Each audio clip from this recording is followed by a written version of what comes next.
目前咱国内肠仔病毒已经有发长号，疾管署表示讲，今年全国计共是有4例肠仔病毒的重症，其中是有3例死亡哦。5月底会阁有一波高峰。中华关今仔早起嘛进行校园肠仔病毒处理的演练。家长带囡仔去予医生看，医生对囡仔的手、脚抑个喙出现的镜头，确认这是肠仔病毒感染，随通报幼儿园启动相关的机制。中华管府16伫咧花坛启动校园肠仔病毒阻击事件演习，模拟发现幼囡仔感染肠仔病毒的处理方式，抑个有校园的防疫准备。嘴巴有破洞还是手有红点的话，就会请妈妈先带去看医生啊。如果小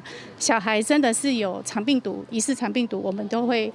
请小孩做休息7天。最近肠仔病毒的疫情虽然缓和，不过中华县政府表示，肠仔病毒的流行有周期性，尤其每一年的春夏之间拢是高峰。虽然目前也无出现重症，不过病毒的感染趋势平因果无同。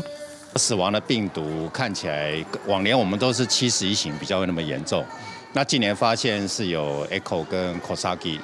这2种病毒，这是第一个今年的这个疫情需要再特别注意的。根据疾管署的统计资料，去年全国累计有12例重症，今年到达全国已经累计有4例，其中3例已经死亡。虽然顶礼拜敢若3805人就医，不过5月底到6月，预估会有另外一波高峰。